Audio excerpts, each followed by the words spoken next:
आज इंसदाद दहशतगर्दी अदालत इस्लामाबाद के जज अमजद अली शाह साहब ने GH के ऊपर हमला केस की समाअत की। बैरिस्टर सलमान अकरम राजा ने बताया कि अदालत में इमरान खान को बजरिया व्हाट्सएप कॉल पेश किया गया, लेकिन सिग्नल ना होने के बायस ना आवाज सुनाई दी गई, ना ही तस्वीर नजर आ रही थी। इसके बावजूद अदालती कार्रवाई जारी रखते हुए जज ने शवाहिद रिकॉर्ड करना शुरू कर दिए। नाज़रीन, अदालती तारीख में ऐसा बहुत कम मिलता, बल्कि मेरा नहीं ख्याल कि ऐसा मिलता, वरना कुछ अर्सा पहले तक तो जब लिंक कमजोर भी होता था, जब ये वीडियो शुरू की गई, ये वीडियो वाला मामला, वो रिकॉर्डिंग की नहीं जाती थी, गवाही ली नहीं जाती थी कि जी लिंक एस्टेब्लिश हो लेने दे फिर किया जाएगा, क्योंकि ऐसी गवाही जो हर किस्म के शक व शुबात से बालातर होनी चाहिए, जिस पर आज भी शकूक व शुबात है। यहाँ पर तो सामने खड़े गवाह और सामने खड़े जो मुल्जिम हैं उन पर उंगलियां उठाई जा रही हैं। बारह सलमान अकरम राजा साहब कहते हैं कि इमरान खान के सामने जेल में व्हाट्सएप कॉल करके मोबाइल रखा गया और कॉल भी जज साहब के मोबाइल पे की गई। अजीबो गरीब मनाज़र। राजा साहब कहते हैं कि हमें ये दिखाया गया कि ये खान साहब बैठे हैं,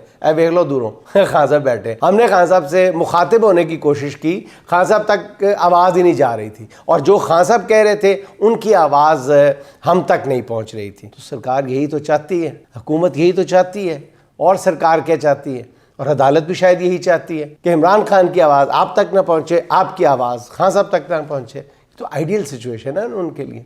अब सारे अदालती अमल पर सवालिया निशान लग गया। जो गवाही रिकॉर्ड हो रही थी उससे इमरान खान बिल्कुल लाइल्म। इंसाफ पसंद जज साहब ने किसी की बात नहीं सुनी और इमरान खान की 2 दरखास्तें भी मुस्तरद कर दी, जिस पर इमरान खान के वकाला ने अदालती कार्रवाई का बाइकआउट कर दिया। अभी इसी तरह की यकतरफा कार्रवाई करते हुए आप देखेंगे एक दिन इमरान खान को GH के ऊपर हमले का मरकजी मुल्जिम भी करार दे दिया जाएगा।